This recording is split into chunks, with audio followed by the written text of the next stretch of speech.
Hello दोस्तों, मैं तेजवीर सिंह आपका एक बार फिर स्वागत करता हूं अपने YouTube चैनल आर्मी टीचर पर। जैसा मैंने आपको बताया था कि मैं आपका यूपी पुलिस के लिए न्यू बैच स्टार्ट करने जा रहा हूं, जिसमें मैं आपको जीएस, रीजनिंग, हिंदी और मैथ की तैयारी स्वयं मैं ही कराऊंगा।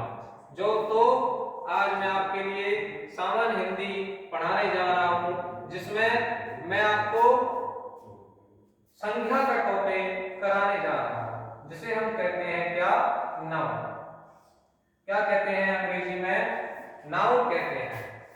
लेकिन नाउन से पहले हमें कुछ और भी जानना पड़ेगा, जैसे शब्द और पद किसे कहते हैं। शब्द और पद।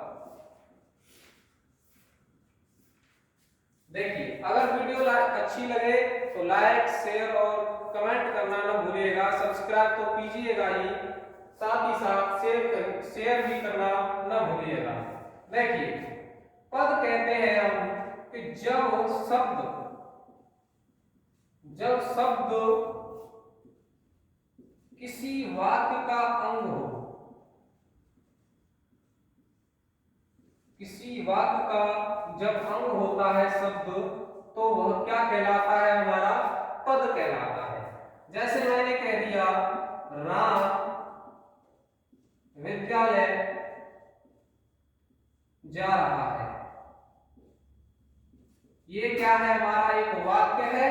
लेकिन अगर मैं कह दूं इस वाक्य में जो राम है हमारा पद है। क्या है? पद है। तो आपको पता पड़ गई कि पद किसे कहते हैं, कि जब कोई शब्द किसी वाक्य का अंग होता है तो उसे क्या कहा जाता है? हम पद कहते हैं। समझ में आ गया? अब शब्द की बात आती है तो शब्द कहते हैं, ये शब्द हमारा जो है स्वतंत्र अवस्था में रहता है। किसमें रहता है? स्वतंत्र अवस्था में रहता है। जैसे मैंने कह दिया, राम विद्यालय, मोहन, ये हमारे क्या है? सभी शब्द हैं, अकेले आ रहे हैं, स्वतंत्र अवस्था में है, इसलिए इन्हें क्या कहा गया है? शब्द कहा गया है।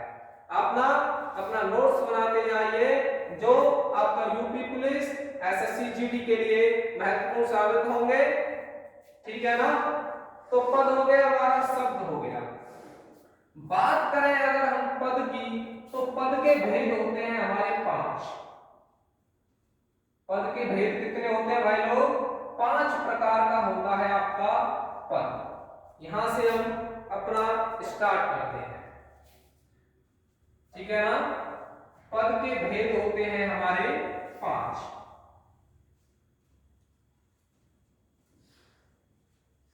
कौन कौन से होते हैं पद के 5 भेद? देखिए, एक होता है हमारा संज्ञा, एक होता है हमारा सर्वनाम, एक होता है हमारा विशेषण, एक होता है हमारा अव्यय। संज्ञा, सर्वनाम, विशेषण, अव्यय और एक होती है हमारी क्रिया। ठीक है ना? पद के भेद कितने हो गए? 5। संज्ञा, सर्वनाम, विशेषण, क्रिया और अव्यय हमारे पद के 5 प्रकार हैं। लेकिन कभी कभी पेपर में पूछ लिया जाता है, 5 न होकर 8 प्रकार आते हैं पद के। कितने आते हैं? 8 प्रकार आते हैं, जो आपका अव्यय में 3 प्रकार बढ़ जाते हैं, 4 प्रकार। कितने बढ़ जाते हैं? 4 प्रकार जो है आपके बढ़ जाते हैं। कौन कौन से हैं? देखो, एक बढ़ जाता है आपका क्रिया विशेषण, एक बढ़ता है आपका समुच्चय बोधक,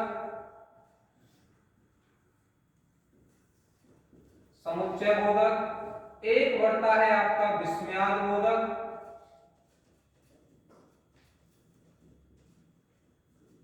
कौन कौन से? आपका क्रिया विशेषण, समुच्चय बोधक, विस्मयाद बोधक और एक बढ़ता है आपका संबंध बोधक। ठीक है ना? अव्यय के 4 भेद होते जाते हैं अगर आपसे डीपली पूछ लिया जाए तो यानी कहने का मेरा अर्थ है अगर आपसे पद के भेद पूछ लिए जाए तो ऊपर होते हैं 5 प्रकार, अगर डीपली पूछ लिया जाए तो 8 प्रकार। अगर ऑप्शन है आपका 8 तो 8 लगाना है और अगर 5 है तो 5 लगाना है, ठीक है ना। इससे आगे बढ़ते हैं तो उसके पहले हम सबसे पहले पढ़ेंगे हम संज्ञा। क्या पढ़ेंगे? संज्ञा। इंग्लिश में इसे कहते हैं नाउन। बात करूं संज्ञा का अर्थ क्या होता है? संज्ञा का अर्थ होता है आपका नाम। कहने का अर्थ है अगर परिभाषा की बात करूं संज्ञा की तो परिभाषा होती है किसी व्यक्ति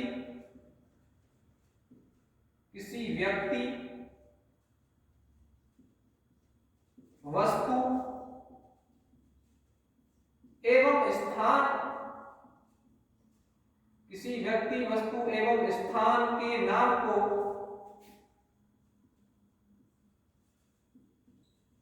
हम संज्ञा कहते हैं। क्लियर है यहां तक? संज्ञा किसे कहा जाता है? संज्ञा का अर्थ है आपका नाउन। संज्ञा किसी व्यक्ति वस्तु या स्थान एवं प्राणी के नाम को हम क्या कहते हैं? संज्ञा कहते हैं, ठीक है ना। इससे आगे बढ़ते हैं हम।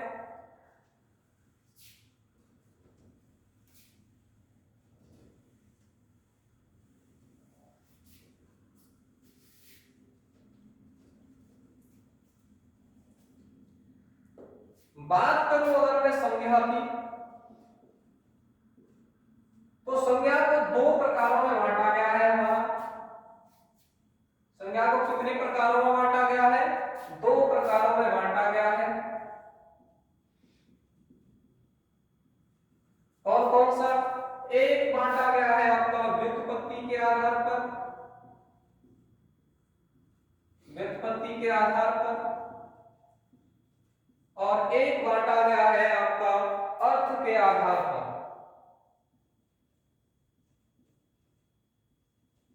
एक बांटा गया है आपका अर्थ के आधार पर। यहां तक क्लियर है सभी का? ठीक है, आगे चलते हैं।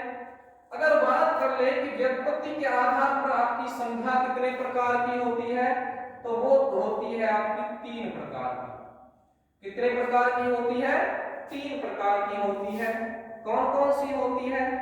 नंबर 1 रूट संख्या, नंबर 2 यौगिक,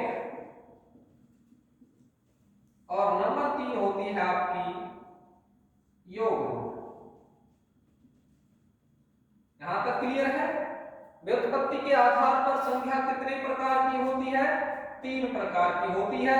कौन कौन सी? रूट संख्या, यौगिक संख्या, योग रूट संख्या।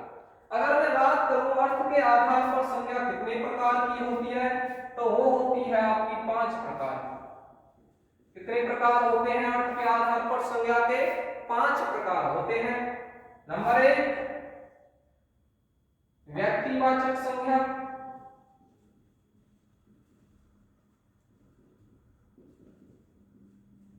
नंबर 2 जातिवाचक संज्ञा,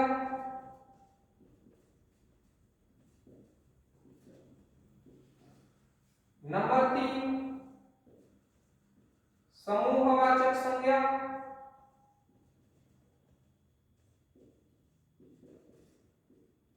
नंबर 4 होती है आपकी पदार्थवाचक, या इसे कह देते हैं हम द्रव्यवाचक। क्या कह देते हैं? पदार्थवाचक भी कह देते हैं इसे हम, या कह देते हैं हम द्रव्यवाचक। और एक होती है आपकी भाववाचक संज्ञा।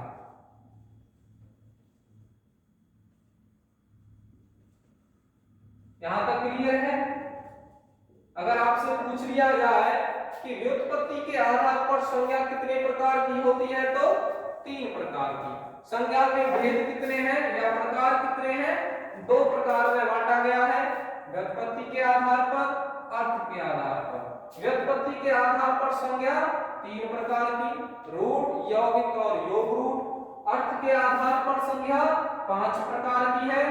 व्यक्तिवाचक संज्ञा, जातिवाचक संज्ञा, समूहवाचक, पदार्थवाचक और भाववाचक। क्लियर है? तो सबसे पहले हम व्युत्पत्ति के आधार पर जो संज्ञा है उन्हें क्लियर करते हुए चलेंगे। ठीक है ना? अगर वीडियो अच्छी लग रही हो तो लाइक एंड सब्सक्राइब करना न भूलिएगा। ऐसे ही आपको इसी प्रकार हम नोट्स देते जाएंगे और आप बनाते जाइए, जिससे आपका यूपी प्लस में सिलेक्शन अब की बार पक्का होना चाहिए।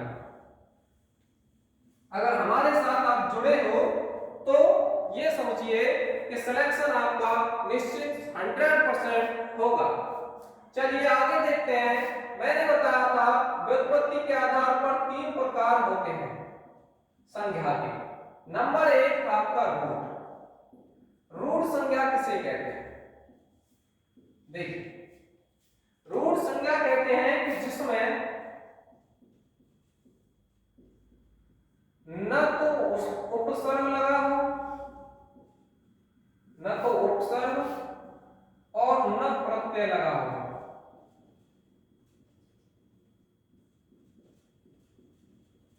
वो क्या होती है? आपकी रूट संज्ञा कहलाती है, जिसमें न तो उपसर्ग लगा हो और ना ही प्रत्यय लगा हो। कहने का अर्थ अगर मैं दूसरा कहूं शॉर्ट रूप में, कहने का मतलब है जिसका कोई संधि विच्छेद न हो, संधि विच्छेद नहीं होना चाहिए उस शब्द का, तो कैसी संज्ञा होगी? उसमें रूट संज्ञा होगी। जैसे मैंने कह दिया हाथ, ना तो इसमें उपसर्ग है ना प्रत्यय है, संधि विच्छेद कर सकते हो उसका? नहीं कर सकते। तो हाथ कैसी संज्ञा है? रूट संज्ञा है। मैंने कह दिया आपका कान, कर सकते हो? नहीं कर सकते। कैसी संज्ञा है? रूट संज्ञा है। मैंने कह दिया घोड़ा, मैंने कह दिया कानपुर, तो कैसी संज्ञा है? ये सभी रूट संज्ञा है, जिनका ना तो इनमें उपसर्ग लगा है ना ही प्रत्यय, और जिनका कोई ना तो संधि विच्छेद होता है। क्लियर है ना? ठीक है, आगे देखते हैं हम यौगिक संज्ञा। यौगिक संज्ञा, यौगिक संज्ञा देखिए किसे कहते हैं? जिसमें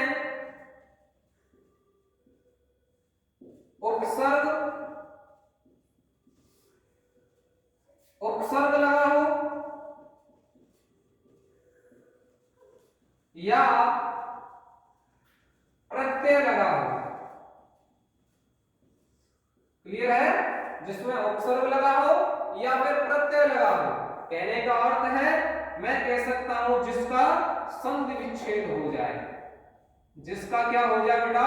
संधि विच्छेद हो जाए, उसे हम कह सकते हैं क्या? यौगिक संज्ञा। ठीक है ना? जैसे मैंने कह दिया आपका विद्यालय, ठीक है ना? संधि विच्छेद हो रहा है, क्या हो रहा है? विद्याधन आलय, विद्याधन आलय। कैसी संज्ञा है आपकी? यौगिक संज्ञा है विद्यालय। समझ में आ गया? मैंने कह दिया विज्ञान, ठीक है ना? मैंने कह दिया ममता, मैंने कह दिया ममत्व। क्या है? इनमें उपसर्ग और प्रत्यय लगे हुए हैं, तो आप समझ जाओगे कि जिसमें उपसर्ग या प्रत्यय या किसी शब्द का संधि विच्छेद हो रहा हो तो हम क्या कहेंगे? उसको यौगिक संज्ञा कहेंगे। यहां तक क्लियर है सभी का? आगे देखते हैं।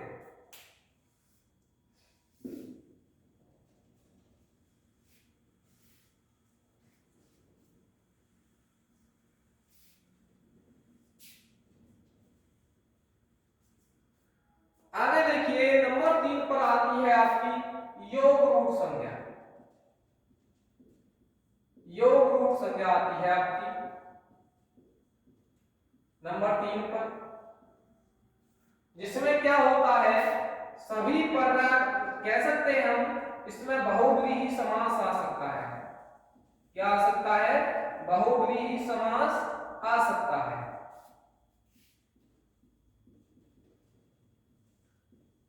क्यों आ सकता है? क्योंकि इसका तीसरा अर्थ निकलता है। क्या निकलता है? तीसरा अर्थ निकलता है।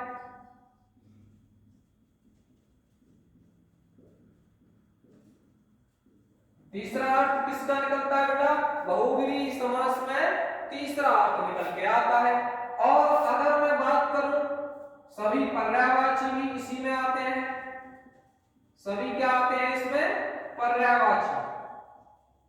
सभी पर्यायवाची किस में आते हैं? योग रूप संज्ञा में आते हैं। जैसे मैंने कह दिया लंबोदर, तो क्या है?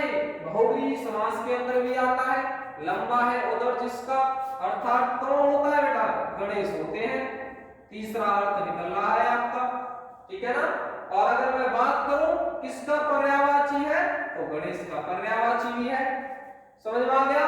अगर मैं कह दूं गजानन, ठीक है ना, तो गणेश से कहते हैं। अगर मैं कह दूं जलज, पंकज, तो किसके पर्यायवाची है ये? कमल के पर्यायवाची है। तो मैंने कह दिया कि जो पर्यायवाची हो वो किस में आएंगे? योग रूप संज्ञा में।